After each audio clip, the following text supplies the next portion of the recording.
Commence primary ignition. I'm just not the hero type, clearly. What a piece of junk. Enterprise, this is the captain. I got a bad feeling about this. It's all part of the plan. Engage. Welcome back to Podcast 2 for 1. I'm your host, Donovan Thompson, with my co-host, Daniel Wingfield. and today we are joined by our favorite guest / fan, Joel Williams. Yes, the insufferable Joel Williams. Thank you, everyone. Yes, we unfortunately missed him our last episode where we covered episodes 3 and 4 of The Falcon and the Winter Soldier, but we are back to cover the last 2 episodes of the season. And to be honest, way more to talk about with these 2 episodes. It was a pretty short episode last time. There's a lot more meat to discuss with these final 2. I think so, yeah, and rightfully so. And if you haven't already, hit that subscribe button below. If you're on the YouTube channel, hit the notification bell. That way we can get all the updates and keep up with this what we're doing. So anyway, let's talk Falcon Winter Soldier. Guys, episode 5, Truth. The last thing we saw in episode 4 was, of course, the bloody stained shield of John Walker.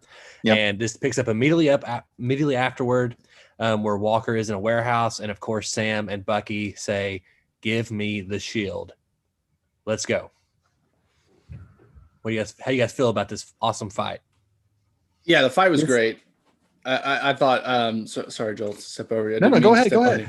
I thought, it's obviously very intense. I guess I wasn't surprised it started off with the fight. It's almost like this is the situation where it's like, I wonder if this would be better binged almost to like see that final scene of the bloody shield and immediately we're fighting. So I think there was almost a little disconnect for me because I was like, oh yeah, I got to remember what happened and get back that emotion of like kind of anger that I also kind of felt.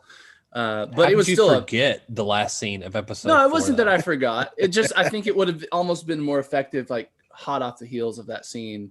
Gotcha. As a binge, I think that would be a part where binging it might add to the experience. Sure. But I mean, it's a badass fight. Super, super fun fight. Yeah, go, Joel. What do you think?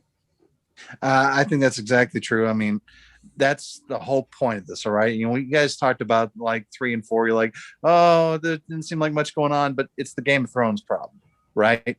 They're setting up so much for these last 2 major punches. And, in episode 5, we got a punch. It's that fight. It's them using that. They're dealing with a Captain America that's suffering from PTSD. He's cracking up. He just lost his friend. He just smoked a guy right in front of everybody. He's having a full-on breakdown, and they got to take it back from him any way they can. Plus, he just took that super soldier serum himself.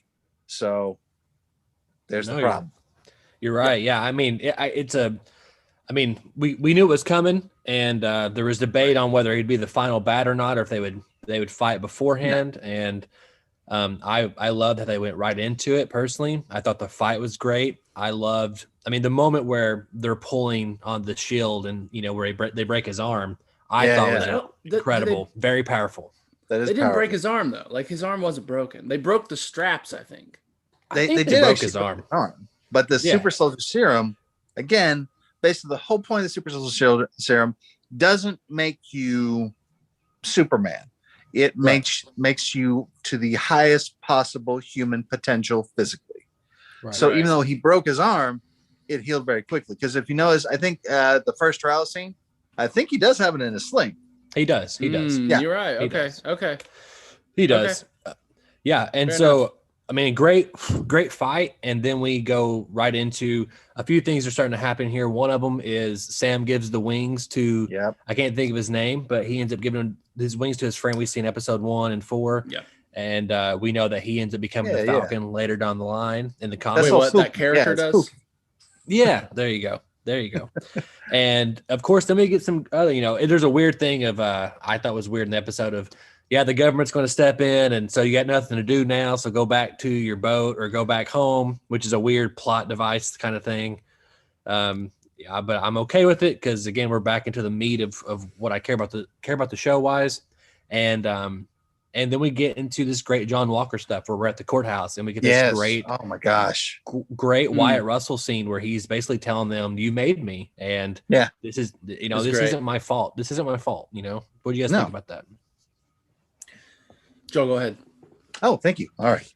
I didn't want to step on your toes. I was like, no, you go ahead. I think that's the purpose to actually define who he becomes, which spoiler, we already know about this, him becoming into U.S. agent. He has that ideology, looking at the medals and everything else, that he's him listing all of his accomplishments. You made me. This is who I'm supposed to be. Don't you turn your back on me now. Right.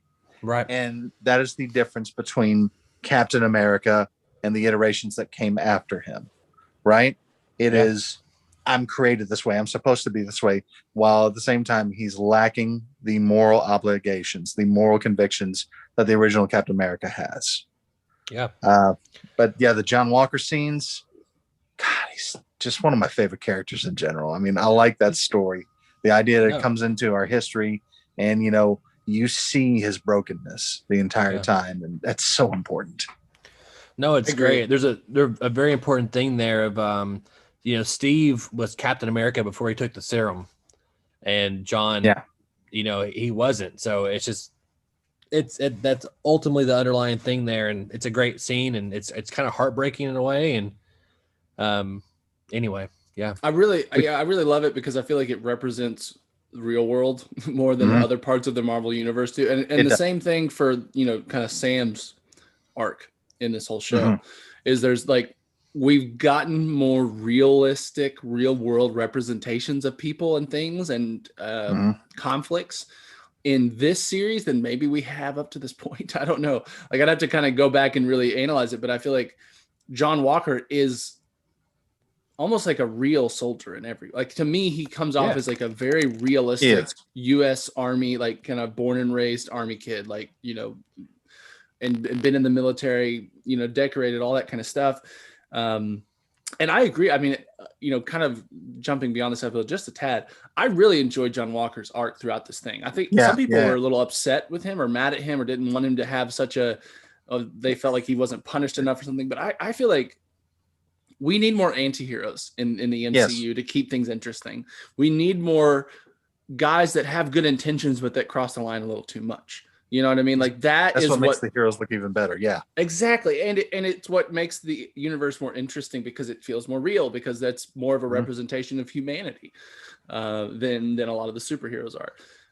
So and that's not necessarily true, but the superheroes have weaknesses. I just feel like John Walker is a welcome addition to the MCU for me. I think so. It's a little bit of a different flavor that really pushes it. And there's going to be so many good things you can do with that character. I really like it for that. I would like to add this too. We talked about this early on in episodes 1 and 2. Sam asked him the question, well, how many grenades have you jumped on?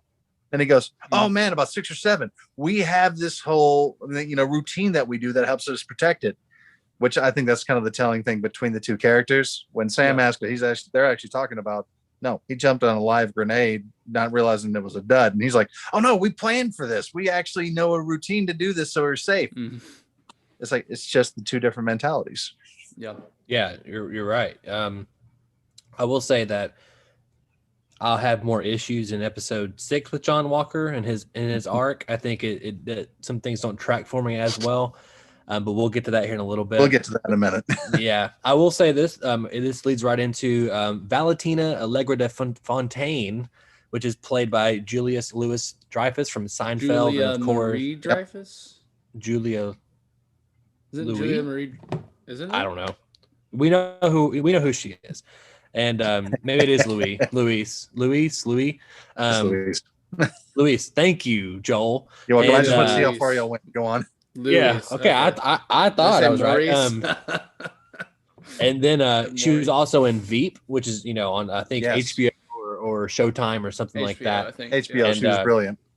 HBO. Yeah. So she's a very very well known actress, and she comes in here and she's played many roles in the Marvel comics. She's been Madam Hydra. She's been like a triple agent before, and she's been multiple different things that I don't even have a good list for. And we know that she is basically, it looks like, assembling her own set of Dark Avengers or maybe Thunderbolts. We don't know, which we'll get to again later on when we get to the raft with Zemo. What do you guys think about this character and her introduction? It's part of the comics, man. I mean, we've talked about this before. I'm the fan that's like, if you just give me the story, Right. Yeah, I might disagree with a couple of things here and there. It's like, but I'm just more pleased to see the story being told and this being pushed forward. I think her characters are necessary because just like Professor Daniel was saying that we needed the anti-heroes to be in here, we need a dark Nick Fury, if you will. Yeah. Right. I mean, that's what she 100% came. I was like, well, there's bad Nick Fury.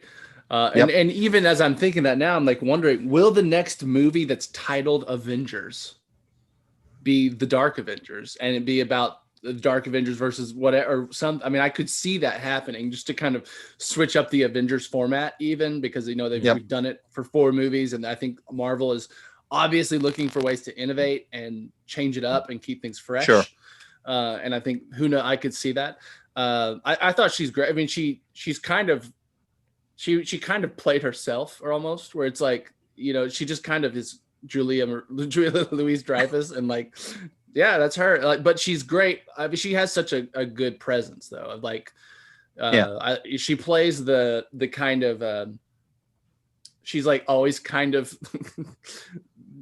like treating John Walker like he's an idiot slightly, like he's a kid, and he's like, okay, you'll figure it. Like, but I think it works really well, and I think that works for her character. I really enjoyed it. It's that very much sort of agent dealing with your talent almost, it's just like, hey, there you are, kiddo. Man, I love you so much, you did so much good thing, so here's what you got to do. You're right. It's almost like a Hollywood agent type, like persona. Totally. Definitely I can see that parallel very well. I'm I'm of course glad she's in the MCU. I enjoy it. I do think it's a little too playful for me, but I can get over it very easily, especially for what's coming. I kind of piggyback what you guys said about the Avengers. They could do Dark Avengers. We kind of got Secret Avengers in Infinity War, even though they didn't really say it out loud.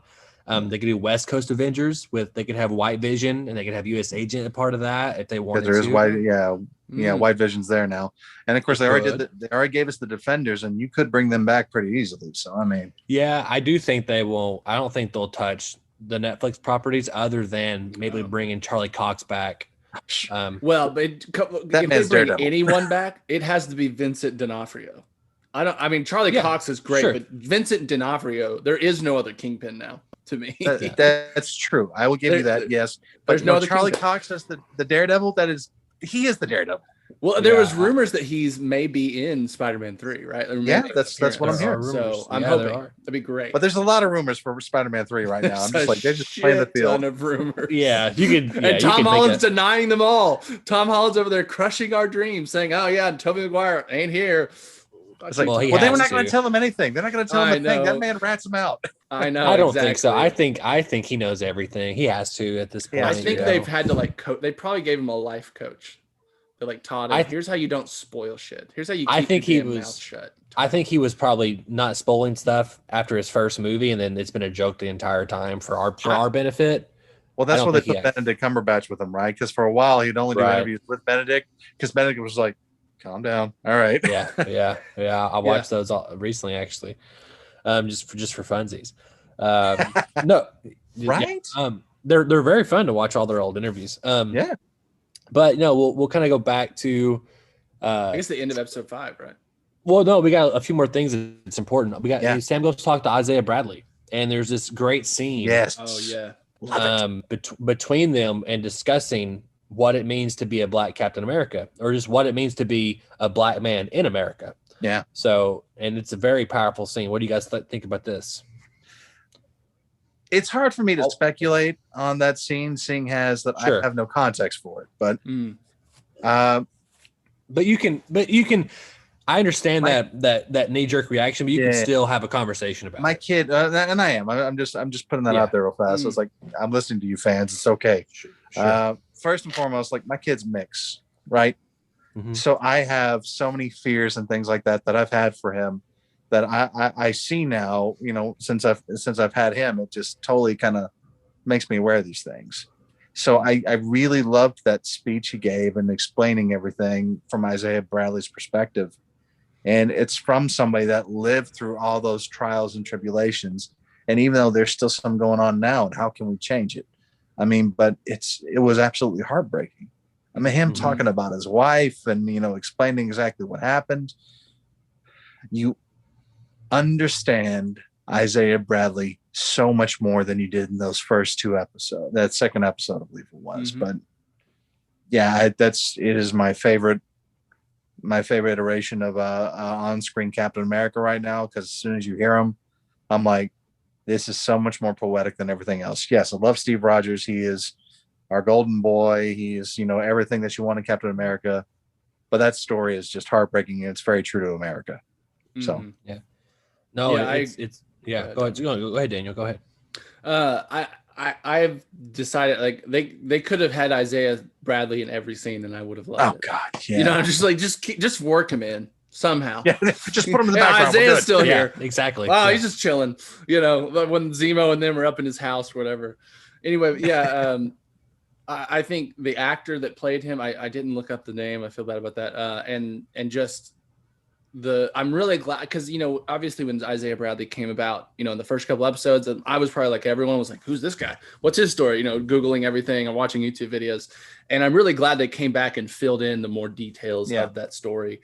Because I think it was important, and I think it also parallels Steve, right?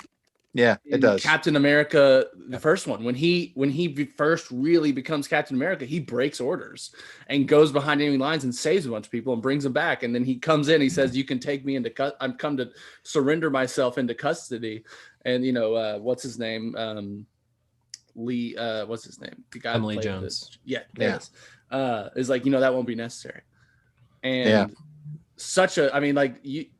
I hadn't even really thought about it till recently. I was like, oh my God. I mean, like, Steve did what he did, and he got nothing for it. And that's like a direct parallel to what happened with Isaiah. It was on purpose. Yeah. Yeah. And it's really powerful. I'm sure it is on purpose. I just hadn't connected it to that. I watched the first Captain America fairly recently, so I think that's why. But yeah, I mean, Isaiah Bradley brought so much to the role. He brought so much to the show. And I just think he was probably maybe my favorite character, honestly, throughout. It might be. Yeah. I think it'd be criminal if we don't get him in the next movie, which we'll talk about here in a little bit. But also the next big team up.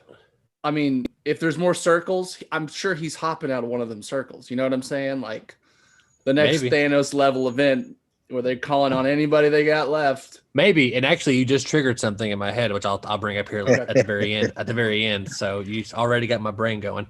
I'll say this: there's important things going on here in this conversation, and one of the big things for me was you see Sam. We got to tell somebody about this. Yeah, and it just shows you more about his character, about how, even though whatever it could do to him or anybody else, he's worried about Isaiah in the moment, and he's wanting to not get justice for him, but that's part of it. But he's wanting to fix this injustice, right? Yeah. Sorry, I got a cat here. And sorry, yeah. And then another big thing that Isaiah throws back at him is that no self-respecting black man would want to be Captain America. And it starts pulling up these ideologies that will pay off in episode 6 of people, of one person's opinion about, or obviously his strong opinion about it, Isaiah, and then where Sam ends up with it, which I think is, I personally like where we end up with it all. But no, it's a very powerful scene. And again, I agree with both of you. He should be in every scene for every MCU movie thing going forward ever. He should be in every Captain America property. Yeah, I'll say it right now. If they do I'll save it for later. So after this, we of course go back to the boat, and we have this let's fix the family boat thing, which, I will step back a little bit and say that there is some, again, we have a lot of plate spinning, and it does have some tonal shifts that kind of sometimes mesh and sometimes don't mesh. I personally still enjoy it. I love it. I love seeing Bucky become part of this other family. And I love seeing Sam and his sister, and I like seeing Bucky flirt with his sister. And there's something about, the community coming together and building this boat back. And I'm not sure it was necessary compared to everything else with the tones, but I'm okay with it. I'm glad we got it. You shut your mouth. That it was necessary, because even in the darkest of times, we need a little bit of hope. Sure. I agree. I think the problem is plot wise of where we have John Walker in, and we have this flag smashers, but then we go Nonsense. back to fix a boat. You know what I'm saying? Well, Plot wise, it's kind of weird. And even for me, I'll say this episode, and we'll get to the next one. A lot of montages. Okay, a lot of music. Now I'm okay with that. I'm okay with this show in general had a lot of montages and like musical, like almost like 80s style music montages. Like, it's like it just put to a song and they're just working on stuff and there's slapstick humor every now and then or whatever. But I do think there is a slight issue for me, and this is more in context with the final episode, because I kind of look, this is the penultimate, right? We should be setting up the conflict of the finale. But I feel like between this scene and I'll just go ahead and talk about the scene at the end of the final episode, it doesn't feel like it doesn't feel like their world changed at all, almost like where it's like, oh, we're already happy and go lucky and being a family and together, and now we go to kill this bad guy, but there was no change in that dynamic, almost kind of thing, right? Like I almost would have hoped for like at least some sort of it doesn't have to be, oh, we hate each other now, or like it, but some sort of conflict, some sort of like ominous like foreboding of shit is coming down the line kind of thing, versus having, hey, we're having a party and we're happy and we're go lucky, and then we go kill the bad guy and we come back and we're still having a party, happy go lucky. Does that make sense? I just feel like there could have been some, No, 100%. Not to cut you off, Joel, but I do think what you're saying is true. I think that any good finale will have the action intertwined with the characters' goal, with the characters' internal goals, which it does. It does in a way, not for but Bucky, here's maybe. But the big problem. You're right, but the big problem with the show is that it doesn't know who its antagonist is on a physical level. It knows its antagonist is probably identity. That's its ultimate antagonist. The antagonist is an idea. It almost sure is an idea, yeah. And you have ideologies as ideas, identity, yeah. And so when you have the flag smashers at the end of the episode, and we're kind of skipping over a few things, but at the end of the episode 5, like, oh, we're going to attack the GRC, then it's kind of like, I don't know what the flag smashers' ultimate plan is. I don't know what, other than like trying to restore order, but what does that look like? I don't know that. I don't know the power broker's plan. I don't know John Walker's plan, even though I kind of have a sense of maybe what John Walker wants more than it. We should just avoid the power broker, probably. Just pretend it wasn't there. Yeah, I've got things that could fix that, but we'll get to that. But anyway, that's kind of where the issues, you're right, Daniel, start to kind of formulate for me. And overall in the series, I'm still, the good was so good, and I'm kind of talking broadly, that I'm okay with it. But yeah, Joel, what do you think? I disagree entirely. Sure. I think that I can see where you're coming from from a technical aspect and a story aspect. I mean, that's what you guys do. I get it. You're seeing how your vision would be. But for me, what that's a recharge moment where at times even it's very real to life, I think, where all of a sudden they just dealt with this fool who entirely corrupted the image of Captain America. He corrupted the shield. All right. And it's all about Bucky coming to terms with who he was and what he had to do as Winter Soldier. It's Falcon actually coming to terms with, hey, I'm going to be Captain America, and them doing that whole recharge scene and coming back. You think, oh, it's a little more happy-go-lucky. It's like, it's that positive. It's that joy that comes in. It's them recharging and realizing, okay, this is who we are. This is what we're defending. We have to go back into it now. We have to take this for what is granted. And I believe in like episode 4, they did mention what the Flag Smashers' plan is, which is they want to have the world remain as it was when the snap happened, or what they call it, the blip. Is that right? The blip? Yeah. You're right. You're right.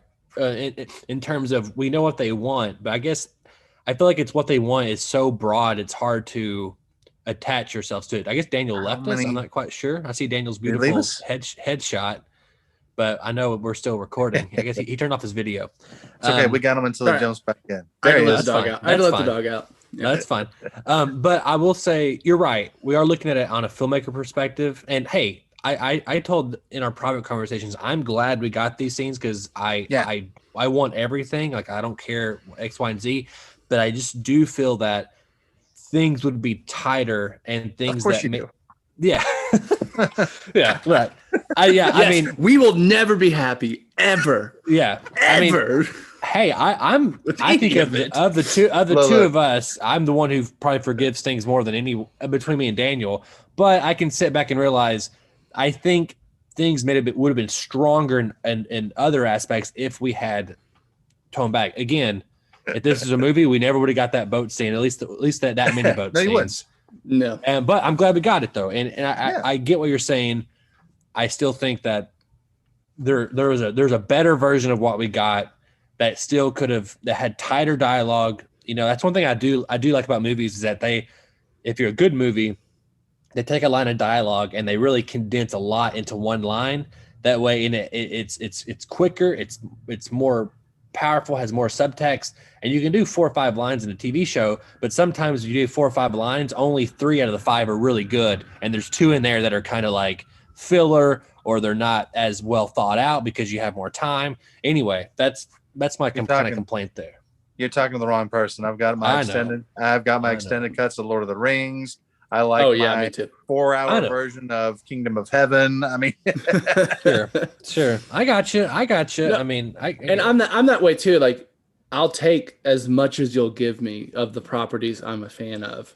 But I can also, I think with the MCU, almost their problem is they've set the bar of quality so high, in my opinion, with Infinity War Endgame, with most of WandaVision, Ralph Boner excluded. I like that. I thought that was fun because that's them getting back at us. It is, and yeah, I didn't like that. I felt abused because it hurt your feelings. That's why you didn't like it. Yes, yes, very much. Yes. Why would you want to hurt your fan base's feelings? That doesn't make a lot of business sense.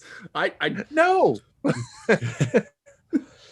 Okay, so anyway, okay, we got to get. No, you're good. We got to get into last episode. I do want to tell you real quick. Yeah. We do have Bucky bringing back the briefcase from Wakanda. You know, I knew what was in the briefcase a year and a half ago. I think anyone did, but there was toy leaks, so I knew. I saw the suit a year ago. Of course, it's exactly like the comics. So if you even saw the comics, you'd kind of know, X, Y, and Z.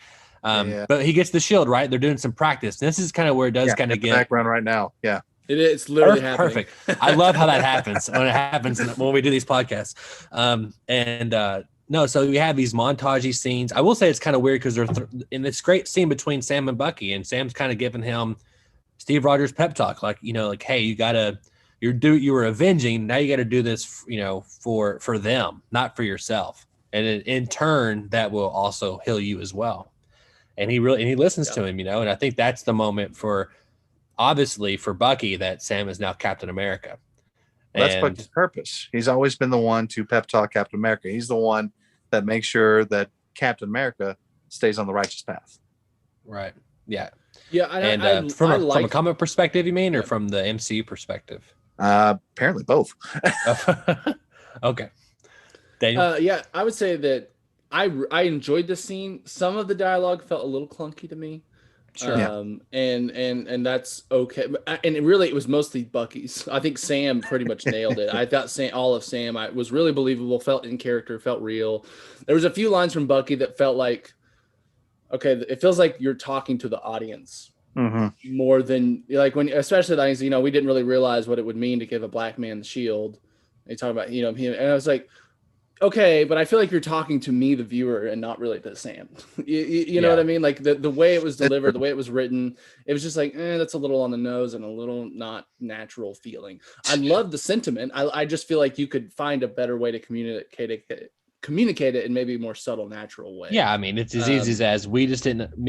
Steve and I, we just didn't understand. You know what I mean? Like that's also, it. Yeah. So, that's it. So, it was just like, okay, yeah, okay, but. Yeah, I feel like you're telling. I feel like you're saying white America, like you're just talking to white America, and that, which is appropriate. Like I think a lot of this messaging in the way that it was kind of targeted in that way, I think is good, but at times it just kind of feels like is a multi-billion-dollar company giving moral lessons a little bit, where it's just like, that's true, but you would not say it if it wasn't making you money. You know what I'm saying? Where it's like, it's not. You're right. It gets complicated in that way. I will say that my brother, I talked to him about it, and he was like, and kind of shockingly to me, he was just like, yeah, they're kind of getting a little too preachy for me. This is before episode 6. Like, they're kind of getting too preachy for me, and like they're kind of shoving all this political stuff down my throat. And I was like, really? Like, it's kind of, I thought that was interesting. And I never felt that way, but also I'm more of a centrist. I don't really lean either way. He's more of a conservative, Sure. and nothing wrong with that. But I'm saying, like, it's always interesting. And you're right, Daniel. There is some, if you take a step back, it is this multi-billion-dollar company who's ultimately making money, X, Y, and Z. I will say that in regards to the dialogue, this is the first time the MCU has tackled, like, to me at least, racial injustice and political stuff like that. And and they are talking to, probably a majority white base, probably. I don't know this. And they're trying to basically make it digestible for them. And so that's why you get lines of dialogue like that. So, yeah. Yeah. I get it all. I understand it. It's just me I understand all the reasons why it is this way or has to be this way, but it's still it just makes me pause and just kind of tilt my head a little bit. That's because you're looking at it from a film perspective. Well, I think I'm looking at it. I'm trying to look at it from a holistic perspective of. Sure. Okay. There's a lot of factors that went into them making this series about this and really hammering home, what the race issues. And I think that should be commended, that they decided to tackle these kinds of subjects. I do at times felt like they were trying to say just enough, but not too much, because they're trying not to alienate too many people on either side of a pretty hot button issue. And again, I think at times when they were really on the nose, it's hard for me to not think about that. Ultimately, this was a money decision. And I don't think that it wasn't. It wasn't, because it may not have been a pure money decision, but there were financial accountants involved. I'm sure, but I would say that's, you're right. And 100%, that is always an equation of it. But at the same time, I have a hard way of saying that, like, it makes sense that Sam gets the shield in Endgame. And you could say, because they want a black Captain America. I'm like, I think it tracks with the story that they started in 2008. You know what I'm saying? Like, it was the most logical person to take it. It really was. Yeah. And I mean, and to be fair, the comics or the movies are tracking the comics, to a degree. And the comics were trying to bring in more diversity, and so that's a byproduct of that. But it's hard to. It is. I get it. Walt Disney is one of the most powerful corporations on the planet. Money is involved, X, Y, and Z. But I would say almost it could be beneficial for him. It's also just as dangerous. I mean, look at my brother, who's an MCU diehard, and he was after this. He was on the fence. You know what I'm saying? Like, it's also dangerous financially for him. I've seen a lot of comments from people like, I'm tired of this. I mean, I've read the comments. Some are like, that's amazing, X, Y, and Z. Some are like, I don't like this. I don't like this political shoving down my throat, X, Y, and Z. And I think it's more like they don't like to see the truth sometimes, But that's what it is. It makes you feel uncomfortable. Yeah. And they're saying that because, like, and it's not even shoved down your throat, because it's not just. Do you ever see the movie Don't Be a Menace in Southside while drinking gin in the hood? Did you ever see that movie? Yeah, absolutely. Yeah. Anytime there's just somebody in the background goes, message. That's what this was. Like, it's not shoving down your throat. It's right there. It's like, okay, I see what you're saying, but that's what the comic is, and that's what I'm saying. They're bringing this from the comics, and comics. You understand this, Donovan. Comics have always been this wonderful entity that does push these messages out. Even Star Wars comics gives you tons of these wonderful messages of things we're dealing with right now. My favorite comic book hero is the Green Arrow. Love me some Oliver Queen. And he is either extremely conservative or extremely liberal, depending who writes for him. And that's the whole purpose. And that's the point of him, though. It's like, the Green Arrow is always going to be a polarizing character. He's either very liberal or he's very conservative, and it all depends. And even then, they kind of got to where the Question is always very conservative, and the Green Arrow is always a little more liberal. But that's kind of the point of it. And the comic series for this, when they brought in Isaiah Bradley and all that, was exactly what they're talking about in this show.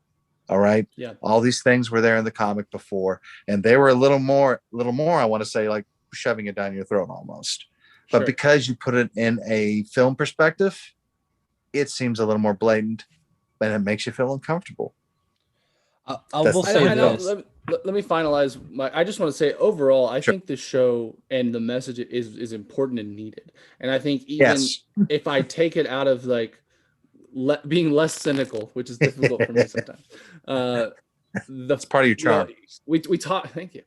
We talk about in film courses and studying the industry that like Hollywood naturally gravitates towards the cultural desires of its audience. Right? It's art in general. They're just and honestly, because they're so capitalism based, they're going to do anything that puts butts in seats. They're going to be swayed by the majority. And I think the fact that they did this is, stepping back a step further, is it maybe a sociological sign that we're making some progress in that area. Not enough and not soon enough, but the sway is happening. The fact that they calculated it and said, hey, enough people will like this and will want it.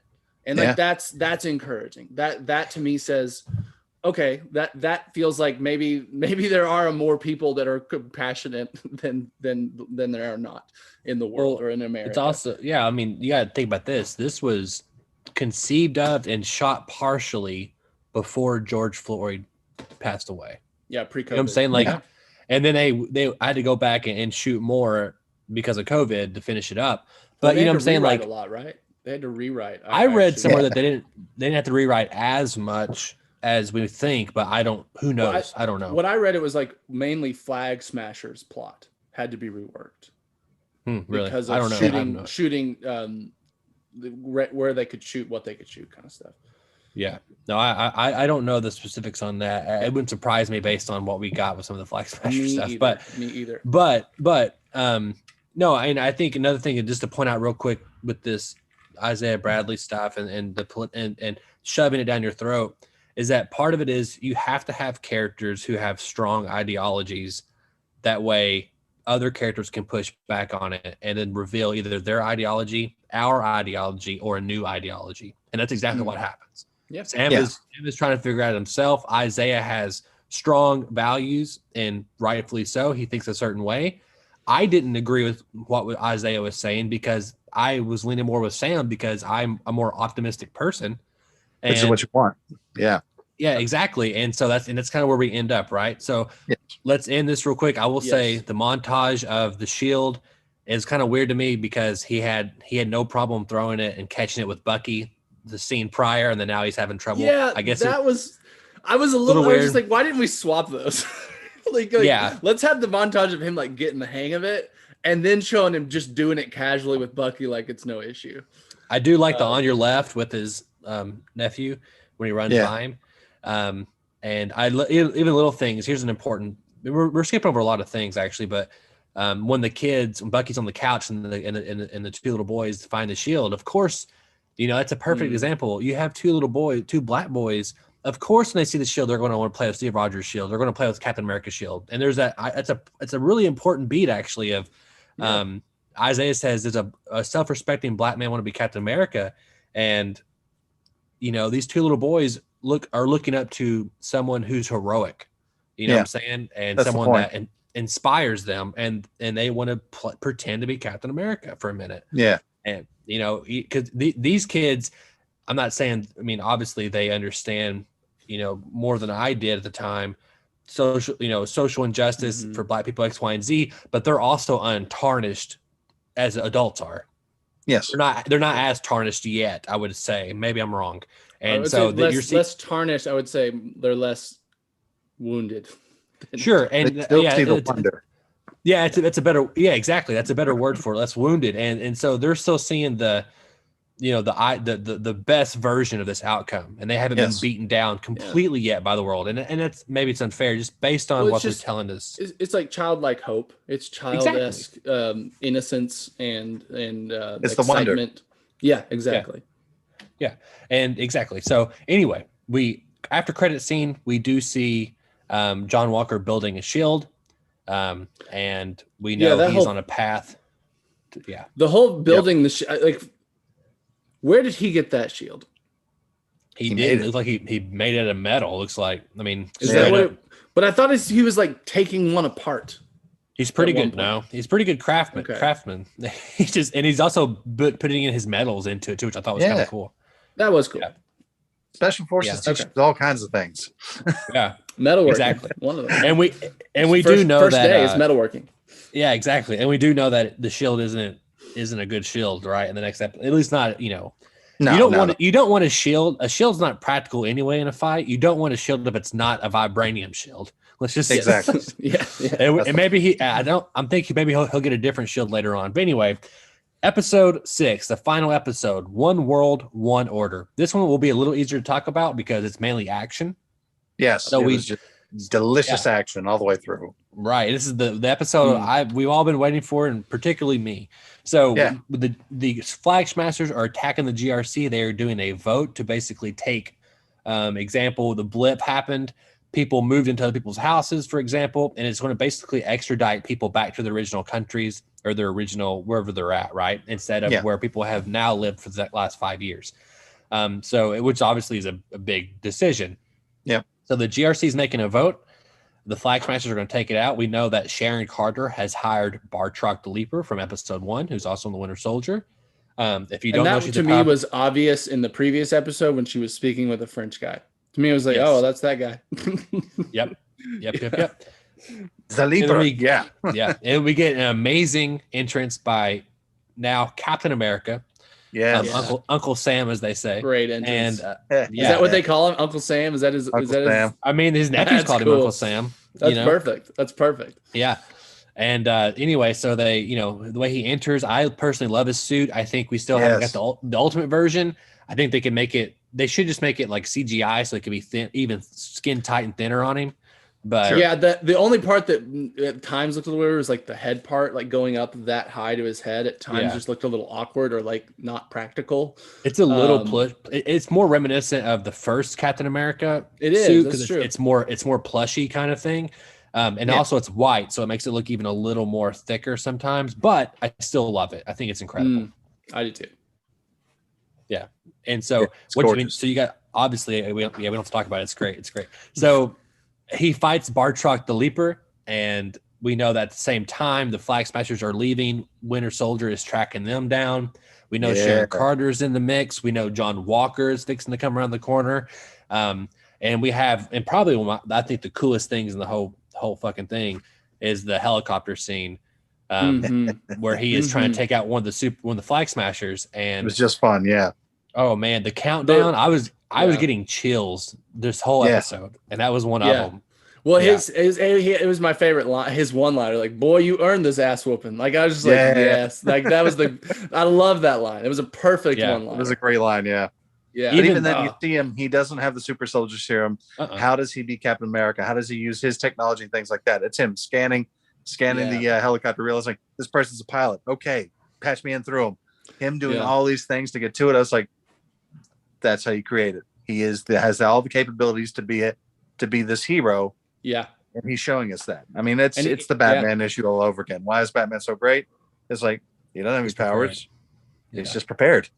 He's kind of a perfect mix between Tony and Steve. in Yes, that that's way. exactly the You point. know, and Yes, we've yes. lost Tony and Steve, and so it's kind of appropriate that we've kind of got this amalgamation character that he is the heart of Steve, but more of the ability of Tony a little bit, or more Yes. of the arsenal of Tony. And I think it works great. I loved, not quite to this part in the fight, but when he's fighting, what's Morgan? He uses the wings to like stab into the ground to brace himself Amazing. so that he can handle the Yeah. hit. That kind of stuff. Amazing. I'm like, yes. Like Yeah. that stuff's Yeah, yeah. and even I think it's like someone throwing a beam or a bomb or something, and he does this thing where he like curls the wings around him and then just the shield's on top. Yeah. Like, take this hit. That's when the helicopter Create a chill, falls. yeah. And Yes, the yes. helicopter. Oh Yeah. man, so cool. And then he just pops up and soars off, and everyone like cheers, and it's like, hell yeah, that stuff is cool. Well, it does seem like the wings are vibranium, at least from Wakanda. And Well, I don't know. They have I don't. to be, right? Yeah, I don't know that, but it Wakanda's seems like they made are. it. Yeah, but one thing that's cool is just like the power of his jetpack. Whenever it goes off, it just sounds like he sounds powerful. The way By the way, it's sounds. on right behind you again. Basically, Perfect. Yeah, I love it's it. right behind with us. the leper. Oh, Yeah. perfect. I love it. Yeah, And no, it's just all that stuff is amazing, and that's what I wanted the whole show. That's what I wanted as soon as Steve gave Sam the shield, and it was all worth it up until that point. Let's talk about John Walker coming back, and he ends up saving some people instead of going after the Flag Smasher or Morgenthau in the moment. Mm-hmm. I love Walker back. I was kind of surprised that things were forgiven so quickly with Walker. There is a little retribution in during Sam's speech, which we'll get to in a second. But it definitely, I thought Walker would have been his own like force of nature and his own, like he wouldn't side with anybody. He would go in there to do his own thing, and it would kind of lead him to a certain path. But it seems like, oh, okay, now Walker's a good guy again. He was never a bad guy, but now he's more stable and he's, you know what I mean? It seems interesting. What do you guys think about this? I think he's a soldier. All right. Plain and simple. He's very much the modern soldier. All right. So yeah, he's never going to go off and do his own thing, but he is going to go around. Even though said, we don't want you to do this stuff. And he goes like, no, you gave me the order. I'm going to do it. All right. So that's him coming back, trying to give that retribution, you know, even welding the Medal of Honors on the other side of the shield. Because he's got that great scene where he's getting pounded, the shield's caving in on him, and all of a sudden he just looks up and sees those medals, and you see him just pushes it back, and you know it's just like, oh my god. I'm sorry, am I being too loud for you, Daniel? No, my earphones keep like almost falling out. I keep thinking I'm being loud. I'm sorry. No, you're not. No, they just constantly like slip out, and so I have to like push them back in every 2 seconds. I'm just a very excitable man. It's okay. Oh no, that's good. It's good. I'm glad we need the passion on here. Yes. Daniel, how'd you feel about it? I mean, to me, it feels kind of weird. I need backup. I was mostly fine with it. There's a moment later on that I felt was a little weird when Sam's giving his speech and he's standing right there. Like that part to me, I was like, he's like right in the front row, and like surely someone would see him and maybe like, hey, what are you doing here? Like I kind of wish he was like on top of a building nearby, looking down, Batman style or something. Sure. But I felt like good. him coming and wanting to fight felt real normal to me. I thought the turn for him and actually saving the civilians worked for me because I don't know if you noticed, but like recently prior to that, there was another sequence where that same option was available and he just went after the Flag Smasher still. Yes. Like there was a moment and they showed a shot and people are like, it may have been on fire. I don't remember what the context was, but there was more people about to die and he looks over and then like kind of just chases the Flag Smashers. And so we had this moment where he does choose what he wants over what's good. And then later on kind of finds a way to, and I really liked his like, kind of like, you kind of saw him dealing with these mental issues, or he was like kind of like shaking his head or like trying to like get past whatever was going on with him. And that's when he decides to help. I think that all worked for me. I think I never expected him to be an antagonist or a bad guy. I always expected John Walker to be like you said, he's the soldier. If there's a fight, he's going to be there if he can be. And that just, and honestly, who's going to stop him? You know what I mean? Like there's no superior that can physically prevent him from being there anymore. And so it's like, and he's been kicked out. He doesn't answer to anyone at this point. So it's like, fuck it. I'll just do what I want. And I think that works for his character, even, and it makes sense for him. And overall, I thought it was good. I do agree that I feel like he should have ended on maybe a slightly more sour note, just his arc. I feel like I wish he had come away from that feeling kind of lost and like, and I felt like he is a little bit, and of course, until that, scene at the end where he gets the new suit. But I don't know. I just kind of wanted him to leave. Someone else put this in a podcast, and I'm gonna steal it from them. I kind of wanted the ending for Bucky that happened in Winter Soldier. How Bucky kind of just leaves silently and is off to figure out what's going on with him. That's almost what I'd wished we'd had with John Walker. More, a bit more. Oh, I don't know, or maybe not. I don't know what's going on. And maybe you still get that scene with the new suit, but maybe you don't have him go, I'm back. Maybe you have him like be a bit more divided or a bit more just not sure what to think, not sure how he feels, all that. But that's just that again, that's just like a narrative preference for me. Overall, I was happy with him. But the important thing to remember about John Walker, he's not a hero at all. Yeah.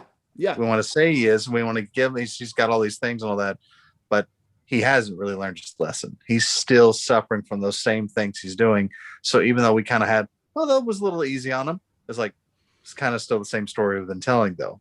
There's two Americas. Yeah. Yeah, I agree with that. I like almost everything we get in this whole show, particularly this episode. I do feel like I think Walker should have been probably the main physical antagonist at the end. I think it would have been good. You could have had that fight with them, or maybe a little earlier, their first fight in episode 5, and you could have had the rematch, with him in the U.S. agent outfit, and then black versus white, literally black suit versus white suit, and you could have had that happen, and the Flag Smashers being a less integral part of the show in terms of the scope of their going out. Maybe they're just more radical terrorists that are doing X, Y, and Z. You can still have the ideology in there and cut maybe an episode out, take the power broker out, just teaser. Yes. And just you could have had the power broker. And make things a little tighter. You could, I feel like even Zemo, like I understand his purpose because of Bucky, but you could have teased Zemo for season 2 or the movie.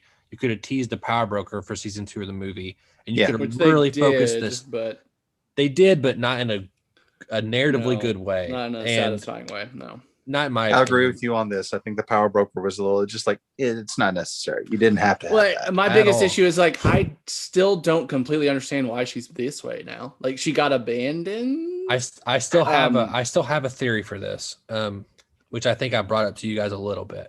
Real quick before I touch on that, I just I think there would have been something more powerful with John. We didn't really see him. We knew he was like suffering from something in some of those earlier fights, like the way he'd shake his head and stuff. But I feel like we needed a little more context of like him also doing therapy or even seeing some of those struggles of like maybe him seeing people die in previous wars, that kind of stuff to kind of paint that. Who says you won't get it? His final scene should have been him going to the same therapist Bucky was going to in the beginning. Sure. And that would have been a good idea. And that's something similar there. You know what I'm saying? Like, yeah, I understand, Joe, what we will get, but still I think that to make it strong. Well, it's not even the one now. I think we could have had a stronger finale if we had some of these other scenes versus having Sam Wilson drink a snake thing, because that doesn't really add it shows that he'll do anything to win a mission, but we've seen that beat a lot. We know he'll do anything to win a mission. We could have had that scene with a character beat with John Walker. That's my point. Sometimes point. Yeah. And I like to say I agree with y'all on that. Okay. I agree with you. Yeah. And I'm not trying to argue. I'm just saying like this is some of the things like, I think the show could have made better. And again, maybe COVID hit, maybe it's just one of those things where they just thought this was the best route and this is what we got. Doing the best they can. Yeah. Well, even to me, honestly, the finale, the big speech Sam has to me felt a little COVID impacted, I think, just because as a writer, I don't think that would ever be my choice for like the final moment is like on a street with cameras talking to fill in the blank senators, I guess. I guess to me it just felt kind of contained. It does. It feels contained. I mean, obviously they could have shot it in a green screen room, probably. Well, that's what I'm saying. Like maybe COVID contained them to like a few amount of actors. To your point, yeah. Right, and I'm because I just feel like there's more epic places for that kind of speech to have, and just maybe more even thematically appropriate places or ways to do that. I thought honestly Sam's stuff was great. A lot of my biggest issue was the senators who just kept, I felt like every time he would say something, he'd be like, but you just don't understand. Like that was their like go-to response, and you're just like, how many times can you say that? and it's just kind of like those people just felt like stand-ins for an ideology that I felt could have been stronger. Like maybe that mission, that speech, that conflict should have been between him and John Walker. Maybe that is where that, and maybe somehow you still find a way to get it on TV. I don't know. But that moment I think could have been much more powerful if he's arguing about this between John Walker. And I know that the problem is they had this giant plot they had to resolve, which was the Flag Smashers. Sure. I think that was the biggest issue with this series is that, and we're pretty sure this was COVID impacted, but they started with this giant world altering, hey, they're going to move everyone back to where they went from, which again, they don't even have like good, solid explanation from, like, well, one, how, and where are you going to put them? And this doesn't seem to solve anybody's issues. Like you're just, also, everybody's still going to have overpopulation and not know what to do with everyone. It's just different everyone's. Do they bring up that in episode 1 that they're voting on this? Did I miss that? I think so. Yes. I think it's Carly stuff, but it is, but it just feels weak. I think that whole plot part of it feels very weak. Even the resolution of it's like, hey, we're not going to pass the bill. Well, that didn't solve the underlying issue. So what are you going to do now? Like, you know what I mean? One thing that would fix this is, again, I mentioned this in previous episodes. As you kind of said we didn't need this, but I think we needed to see more of the government reacting to Sam Wilson, getting the shield and not getting, and then giving up the shield. I know you said it was implied, but why it's important is for this right here. We could have seen, because you gotta understand, U.S. agent John Walker is operating for the government, and we could have had them talk behind the scenes, talking about the GRC, talking about how they're going to use John Walker, talking about X, Y, and Z. So it makes them the antagonist, and then John Walker is the representation of the government. Yeah. And then that's where you start. Is. Yeah, and that's he's doing their bidding, right?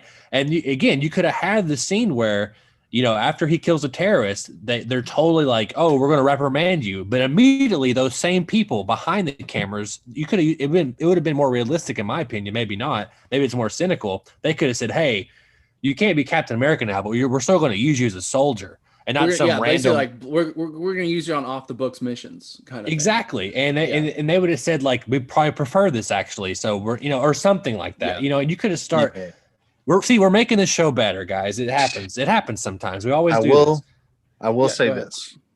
Sometimes our greatest speeches are done in between two fire trucks. Hey, I like and the speech. Sometimes, and I find this to be more true. A lot of times senators really do just say, well, you just don't understand. And I agree with that. They do. I mean, you're right. But I think for me, it's just like, I wish that conversation had happened I think that I've been thinking about it, and we talked about it, texting. I was just like, that just didn't hit for me in some ways. Sam's lines hit at times, but I think for me, the biggest thing was, we lost video on Joel. Hang on. I think the biggest thing for me is who he was having the conversation with just felt like no one. It just felt like empty characters that were just there, and they really were. They're just placeholder senators. Yeah. Well, it should have been again. Yeah, you're right. We should have had this. We should have had the GRC. We should have got to know at least them, or at least their perspective earlier. That would have helped. Sure. And and that's part of the John Walker thing. And we should have. It would have been even more impressive that we had the vote either at the GRC convention where they're there and Sam is trying to, he saves them and then has the speech at the end. I get it, the way the plot worked out, they're being rushed out, but you don't have to do that. You can still have him get out, fight the helicopter, go back in. Anyway, you had that where the cameras are rolling at the convention. They're having a worldwide vote, XYZ. It's basically the world council, whatever. And that's where you have it. It feels grander. It feels like it's literally a stage. I don't hate the idea that he does it on the streets in front of people. I think that's fine. I've watched the speech multiple times. I really like it. I do think it's probably about 10 seconds too long, but I'm also okay with those 10 seconds. So I'm kind of Yeah. doing I honestly think, Donovan, what you brought up, I think the ultimate fix to most of these issues is if you just eliminate the Flag Smashers plot and you double down on the race conflict. I mean, honestly, when I think of like my option would have been like on the bridge, John Walker versus Sam, and then like the crowds on the bridge like eventually get to the point where they all stand behind Sam and like they're choosing him as Captain America or something. It's like, oh no, this is our Cap. You John Walker. And the idea like, for the Flag, cool. Anyway. Yeah, and the idea for the Flag Smashers is to show an ideology and show how Sam reacts to that ideology versus John Walker. But you don't have to have them so prominent. You could have had, and you could have more focused on how are these two guys, Walker and Sam, how are they dealing with it at the forefront? Yeah, because we did see that with Walker, but we didn't see it in a we saw it. We saw Sam dealing with it more than Walker dealing with it, and to have again that's the idea that he's the antagonist, and I get that changes things, but I think it's a little weak. I'm still fine with it. I'm still fine with what we got. So I still love the sentiment. I love Sam. Sam nailed it. I really never have issue with Sam throughout this entire series. Honestly, like he's my Captain America. Yeah, I honestly like some lines from Bucky, but Sam's are mostly great, and I don't have any issues with him. I going to the Flag Smashers, I do feel bad for Carly Morgenthau because I really liked her character, and she was just tossed away, like she's dying, and she's like, "I'm sorry," and you're like, "Wait, what? What are you?" Are you sorry you started all this? Are you sorry you failed? I'm confused. Like it just felt like I don't know. I don't think I liked her as an actress. No. Yeah. No, I know. We're supposed to think that she regrets everything now, but it's also just a little bit of a leap, and it's like I don't know. It just feels like that classic bad guy. It would have been better if she had done it all. Or just don't kill her. Capture her. Use her later. I think she was a really interesting actress and character, and they could have brought her back. Well, it would have been more interesting if she had said something like almost like prophetic, like a bad prophetic, like you'll understand you'll understand how I feel now that you're wearing the stars and stripes. Something like that. That would have been so much better. Would you feel maybe I should be hired, boys?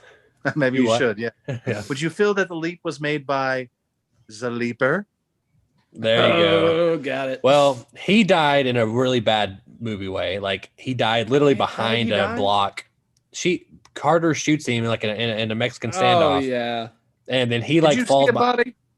No, we did. Yeah, it's like literally like it's like his body falls behind some. He falls behind it, but did you actually see the face on the body? Yeah, no, that's what falls. His head falls. You see from his neck up is what you feel. Yeah. No. He's not dead. Trust me. But why do we need him to not be dead? Is he interesting enough to keep alive? Yes. He gonna do something more interesting than he has up to this point? Has he got something in the locker he's not showing? Because he would have been more interesting if you hadn't have done this standoff. Like now that he fell in that way, now I'm like, oh, now you're literally nobody. And he's like, oh, you're the power broker. It's just I know. Yeah. We're getting on the power broker now. Well, yeah, let's talk about that. I will say this I want to talk about Bradley Museum last. Yes. And Barnes and Barnes making amends last. Oh, there you go. My cat's over here somewhere. I think here's the only thing that would make the power broker good at all, Sharon Carter specifically, is that we know Secret Invasion is coming. What if Sharon Carter actually died in the last 5 years, and now that's actually a Skrull, and she is doing these things to get into the government, and it's going to help her infiltrate even further. I think if she's a Skrull and the real Sharon Carter died 3 to 5 years ago, I think that would be more interesting than what we got. Could be true. Yeah. But we'll see what happens. I think now it feels not very good. I just don't care. I just don't give a shit. Like they've given me no reason to care about her in general. They've given me no reason to understand why she's doing what she's doing. Like I just have no stakes at all with her character. I'm like, okay. She's the bad guy and she's gonna sell secrets to bad people. Okay. I mean, it's just, and in a world of superheroes, she just feels very inconsequential. Yeah, that was my problem with Carly also, is that her whole death scene. I'm kind of like, why didn't you rat out the power broker? You need to tell him. It's like, she's the power broker. It's her. Yeah. Why didn't Sam, Sharon Carter gets shot and instead Sam carries Morgenthau, her dead body, to the stretcher? It's like, why don't you carry Sharon Carter to the stretcher? Also, why fine. did Sharon Carter, why did she leave them and Zemo to the guy that was making her superhero syndrome serum earlier in the show? Like, she took them there, and then he killed her. The only thing I can think of is that she is seeing a long game where she can go back to the government and get inside their secrets. So because she's a Skrull. That's it. That's the only thing I could think of. That makes sense. That's logical. I think that's what it is. Yes. Let's talk. Yeah. Let's talk about. I'm going to step away for 1 second. You guys start. Let's talk about Bradley going to the museum. Oh my God. I think that to me was the best part of the finale. I think that was probably the best part of the whole show. Everybody got their animals. I know she's attacking me. I haven't given her attention in like an hour. I know, right? It's like, no, I love it. I think that was a very beautiful scene. I mean, it's very poetic. Just even that actor is so good too. The look on his face when he sees it and realizes what this really means, that his story is being told. They understand who he really was, because his anger and everything else is the fact that everything I did for this country, everything I did to do the right thing, it meant nothing, and y'all want to wash me away.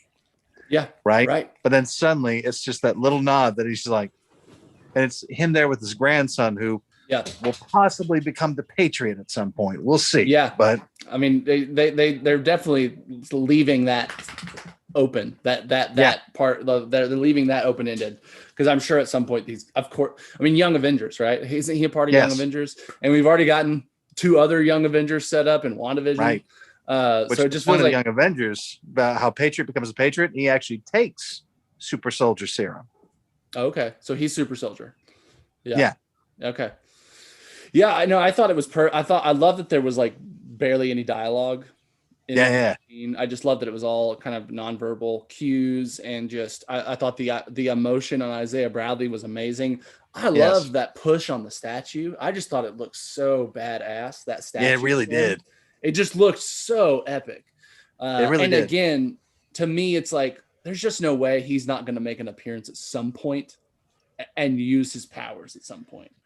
Maybe it's this kind of thing where it's Secret Invasion or whatever, and it's like we're getting these pops around the world to see how everyone's dealing with everything that's happening, and maybe you pop over to Brooklyn, I think it was, and he's he's in the middle of the neighborhood street, like putting people down or whatever, like that. Give me something like that, I'll be good. But I thought it was all amazing. It'll be there at some point. I'm almost positive. I agree. There is something great there about, or I remember name great, interesting that, Bradley seemed like he did not want a statue in a museum. It seemed like he blatantly said, I don't want people to know about this or X, Y, and Z. And Sam gives him this, and it's like the thing that he didn't know he needed or wanted. Well, I think that's the whole point. To me, it worked. The only reason he was okay with it, in my opinion, was because at first he had said, they will never let a black man be Captain America. And then Sam becomes Captain America and proves that wrong. And so I think that even probably makes him a little more open to people even knowing about him, because his assumption was, I don't want them to know where I am because they'll come and experiment on me again. Like that was his whole kind of, I think that's what he said, at least. He's like, I don't want them to know where I am. I want them to think I'm dead. And technically it seemed to be a kind of a posthumous. Oh yeah. Statue. If you read some of the text, text, did exist. If you read some of the text on there, it implies that he's dead. Okay. So it's like he's still kind of honoring his original wishes to not be known about. Exactly. Here's what I want, and you sparked this earlier, Daniel. I want now old Steve and Isaiah Bradley to get the super soldier serum one last time and get de-younged or not de-aged and to fight in the final battle. Well, it's just Wars. Like Secret. Is that the one where all the versions of the characters show up to fight? Basically, I've been saying it for about a year now on the podcast. It's the true end game of the MCU. Before, it's the true end game. I mean, it seems like we're destined for a Sam, Steve, Isaiah triple team on someone. And they all have their own shields from their different timelines. My head would whatever. explode. You know, my head would pop off. Yes, it would be amazing. Yeah, it would be incredible. You know, and then we got another is Steve on the moon reference, and maybe he's on the fucking moon. I bet he's on the moon. What if he that sounds like something that we totally would he actually is on the moon. And, yeah, I think he is. I mean, look at Nick Fury. Nick Fury's in space. Maybe Steve's in space on the moon or something. Could be. I think that these are all possibilities. Yeah, and I mean they still working around it. They never said Steve is dead. They keep saying he's gone. Yeah. No. They just give us this whole thing about there's a funeral and all that, but we didn't know that's even Captain America's funeral. So excuse me, Steve Rogers' funeral. There you go. I don't think Steve's gone yet. At least they're being coy enough where we don't totally know. So we have, and I'm okay with this. Personally for me, I'm okay having this last montage with Sam and Bucky, and I called it. The last end card is Captain America and the Winter Soldier. Yep. And I like this. I know Daniel had some umbrage on our personal text that he felt maybe one too many montages, too many feel good moments. But hey, I'm here for the feel good moments, particularly at the end of something. So I loved it. Yeah, definitely. I like how. Go ahead. I'm sorry. No, you go. Oh well, thank you, sir, Professor Wingfield. Now, so I like to even like Bucky's closure. He finally admits to his wrong. To the father, and it's the idea like he did very Winter Soldier, where he goes like, "I did what I had to do." He leaves the situation to go kind of find himself again. He gives his therapist, I crossed my names off the list. I'm love good. That. Yeah, I like that. Yeah. I just think it's just like, again, I'm from a filmmaker perspective.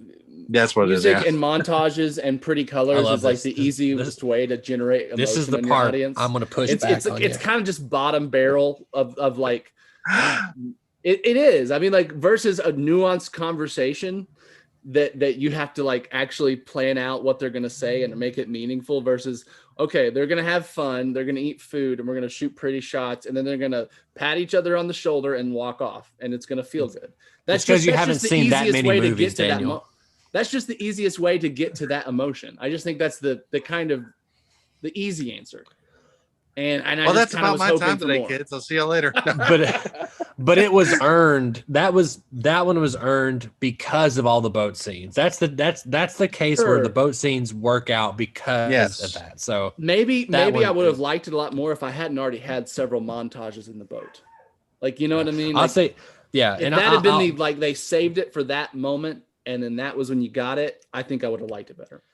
Well, this may make it worse, but I did watch before 6. I watched all 5 episodes back to back to back, and it does feel like some of my issues with episode 3, they get kind of padded out a little bit, and I think it's kind of the problem with the show versus kind of WandaVision, is that WandaVision used the structure of actual television shows and decades to in a meta level to kind of reinforce its own like structure of the show and its own narrative, and so it feels more on purpose. Now it seems like Falcon Winter Soldier, someone wrote a 6-hour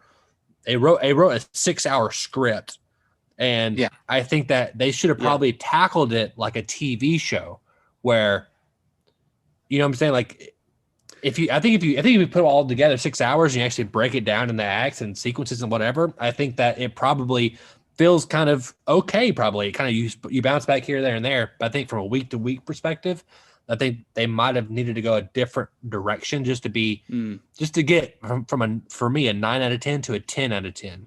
Yeah. Hashtag release the Falcon cut. Go on. I'll say that. Yeah. To me, I felt like that too. This show to me showed me maybe Marvel is still working out the kinks and transitioning to serialized. Sure. And I think again, WandaVision, it was brilliant. It was brilliant the way that they meta justified the weekly format. And then and it was like, okay, this was made, like you couldn't do this as a movie, right? No. This was made to be a television series and it really wouldn't work any other way. Versus Falcon and the Winter Soldier, which feels like, well, this maybe the perfect version of this story is maybe a movie or 2 movies. I don't know. It just felt like there was, I think like what you said, it's just like, they didn't quite have the rhythm right for serious. I think you're right. The rhythm is kind of where they're going, which leads to we did get an announcement the next day, which I told Katie this would happen immediately. Captain America 4, and With we're Sam going to get the showrunner of this show is going to write it. They didn't say if they're going to direct it or not, but they are going to write it. He did direct episodes 1 and the last episode 6. I would be surprised if he didn't direct it. Right. But I think I'm more excited for this than even the show because now he's Captain America. We're going to get the suit the entire time. We're going to get a tight 2.5 hour movie that's going to potentially propel X, Y, and Z. Who knows when we'll get it? It feels like there's so many properties in between now and then that who knows what's going to happen. Clearly, they've been working on this for at least a year now, the movie or longer. What do you guys think will happen, or what do you guys want to happen? I mean, I think Bucky, the only thing he can do now is die. I think he's fulfilled his arc. His arc is kind of complete after this show. I think the next thing he can do is probably, look, what else can he do character wise? He can don the shield at some point. He won't. I don't think he'll take the shield ever. But that happened in the comics. Temporarily. I think he might temporarily. It did happen in the comics, but there's no way they're going to take away Sam's shield and give it to him for any amount of time. Not in this movie. Happens to Sam. I hear it. I don't think if it does happen, it won't be in this movie. I think they'll I don't think it's. I don't think it's. I'm shooting further down the road. Yeah, sure. Because we're talking about Bucky's just going to die. I'm like, I don't think so. I think there's more we can do with him yet. I'm not quite sure what that is, but I really feel like he's got more that he can bring to the table. But I think Sam getting the shield and trying to wrestle with that just because of the race issues involed is way more interesting. Hands down. That's a better choice, and I like it. Well, I'm saying I'm saying that is the same beat as Bucky getting it and him wrestling with what it means to be Captain America. But how can you top this one? You know what I'm saying? How can you top the Sam version because of the race implications? You know what I'm saying? So like, I feel like it'd be replicating a beat that they've done more profoundly and more importantly with Sam. So I don't know. I just don't think they're going to do that. And I see what you're saying. I'm talking about from a filmmaking, like down the line perspective. I don't think from a business perspective, I don't think they'll do it. Like I said, I see what you're saying. I you know what? I agree with you, Mr. Donovan. Okay. Not a professor, but you are Mr. Donovan. Why is Daniel a professor and I'm not a professor? We've taught just as much. I don't understand this. It's like, well, he got his from the Coney Island degree factory, so it's fine. Gotcha. Yeah. Okay. I'll say for Captain America 4, I kind of hope it's in vein of Civil War, where it's like almost more a large, like it's a Captain America movie, but it's more than that. It's more everything. Like it incorporates the entire kind of goings on of the MCU at that time. I want a Spider-Man moment. Yeah, exactly. Like that I think is what I hope for it, just because it is going to be like at this point we're probably like 3 or 4 years, right? Like probably. Yeah. And so the amount of things that will happen between now and then, I would assume it's going to be in the middle of some plot going on in the universe. But there's a lot going to happen. It's crazy. Yeah. I got to get my Shang-Chi on before I see all that. So, I mean, there we go. Ooh, I know. I mean, just looking at it, geez, we have so much shit happening between now and that. It's just, I don't know how. What's Black Widow's next? That's why then Loki, then Shang-Chi, then the Eternals, then Spider-Man 3. Then Spider-Man 3. And then Marvel What If is in there. Marvel What If is in there. Then it's going to be a Love and Thunder is coming out next year. And next year.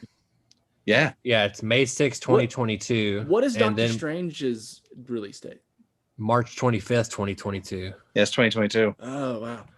Wow. Yeah, so we have Black Widow July, Shang-Chi September, Eternals November, Spider-Man December, Doctor Strange March, Thor 4 in May, Black Panther in July, Captain Marvel in November, Ant-Man and the Wasp in 2022 sometime. We know Guardians 3 is going to be in 2023. And that's not including the series that are going to be coming on. It's not including the series or Fantastic Four, which we know is announced, and we know now that Captain America 4 is announced, so which is probably 2023 or 2020, probably 2023. Probably, but we'll get all these things. Well, there's just so much good stuff coming out, right? And I'm happy. We're all happy to see it. It's going to keep us going, keep us speculating. and keeps us podcasting. So there we go. Exactly. That's true. Yeah, I look at it and I'm like, Jesus. There's any one of these movies can change the universe. Any one of these shows can change the universe. Yeah. Though I'm especially looking at Spider-Man 3 and Doctor Strange. I feel like What a those great two time to movies, live in. especially, they're only coming out between 3 months of each other. I feel like those two movies, it's like gonna be like different MCU between before and after. Yeah, I Those really two think movies. Spider-Man to Thor, that's going to be like this big. Because I mean, Thor has the Guardians in it also. So Yes, we yeah. have Yeah, It'd be this weird Guardians if they of the weren't, Galaxy. because I mean Yeah. he left with them. So yeah. So I mean, it's there's a lot going on here. Here's my only question then to kind of wrap that part up. Where do you think we'll see Sam next? I don't think it'll be 3 years from now. I think it'll be Armor Wars. Armor Wars, even before Secret Invasion. Let me look up when these guys are coming out. I don't even know when the shows are coming out. I Yeah. think Armor Wars makes. Well, War Machine was in this one. True. I think It so. was. Yeah. I mean, we don't have dates yet for, we know we have Loki this year. What If? We have Miss Marvel and Hawkeye late this year, supposedly. We have Moon Knight, Damn, She-Hulk. Yeah. We have Moon Knight and She-Hulk next year. We have Guardians Yeah. Holiday Special in the fall next year. Yeah. We don't In the know where fall. Secret Invasion, Ironhide, or Armor Wars is coming out. So Okay. you're right. It'll probably be Secret Invasion, which will probably deal with Sharon Carter. So More likely. Hopefully. I have a feeling. Man, that's it. That seems like 2022 or 2023. Jesus. It's like, it's so far away. I mean, it's not, but it is, you know? There's going to be so much coming out that's going to. I mean, honestly, the biggest thing I'm looking forward to right now is Loki. I can't wait. Of That course. last trailer just looked like Tom Hiddleston and what I can't blanking on his name. Owen Wilson. Owen Wilson. Yes, like Don't you like, ever like- forget his name ever I again. love Owen. Are you kidding me? I love. It was like one of like those like funny actors I grew up on. Him and like Ben Oh, Stiller. yeah. Yeah. But like it just the dynamism they showed, the dynamic between that relationship, even the trailers looks hilarious, and I cannot wait to just eat all of that up. And I'm hoping that maybe they have like, oh, we're gonna fix this part of the timeline of the week kind of format. Maybe get them back into more of a serialized, justified structure. Anyway, can't wait for There you Loki. I'm with you. What's your most anticipated thing, Joel, out of all the smorgasbord we're getting? The Book of Fett, but that's me. Let's narrow it down to Marvel. What do you Let's think? stick What to do you Marvel. what? Okay, stick to Marvel. Yeah. Oh God. Most of the stuff that I really like to Marvel has already kind of happened, but I gotta admit, there's one thing I'm really looking forward to, it's Spider-Man 3. Mm-hmm. Yeah, I mean, We knew for a while, but officially Alfred Molina said, "I am in the movie," and they have Yes. de-aged me, and it takes place immediately after Spider-Man 2, which means my head's going to explode in the theater. yes. Oh yes. Oh yes. I mean, Yes. I'm excited for this. I mean, I kind of like those type of stuff anyway. I'm probably gonna have more favorites. I'm pretty sure it's Shang-Chi. I was like, I read that. I might actually really enjoy it. Yeah, It no, looks that's really what I was good. going to say. I think the next thing that of course, Spider-Man is like, it's like Yes. Endgame. To me, it's a different level. Like, I can't comprehend that It movie yet. But Shang-Chi is the one I'm looking forward to the most next because, again, Yes. I have a connection with my father. He collected Shang-Chi and Spider-Man growing up.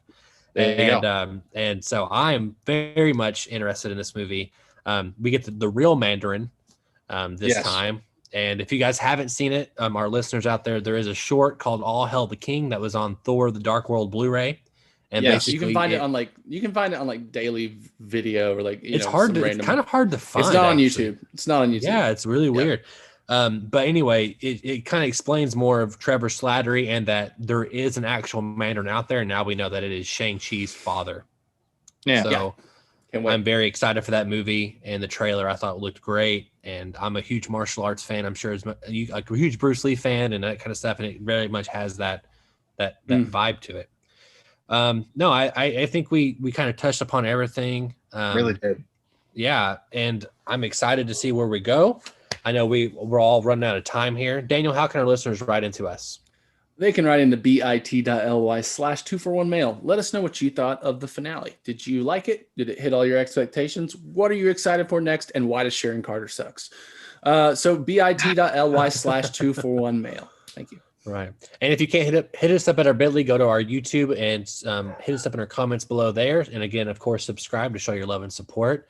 And if you're interested, the next things we're talking about are Invincible. We're talking about the whole series with our good friend Travis Mosler. This And Friday. then Can't wait. yeah, and then we're also talking Mortal Kombat, the 2021 reboot with Blake Elder. So those are all on the horizon in the next week. So anyway, Joel, thank you so much for Thank you. joining us. And Thank you, it's guys. always a It's always a pleasure. pleasure to hang out with you, Fandalorians. Yeah, of course. You will And be I'm sure back. we'll have you on very, very soon. Probably for something Marvel or Star Wars related. Yeah. Again, Anything DC, Marvel, or Star Wars, I got you. there we go. My name is Donovan Thompson, I'm Daniel Wingfield. And I am Joel Williams. and we have spoken.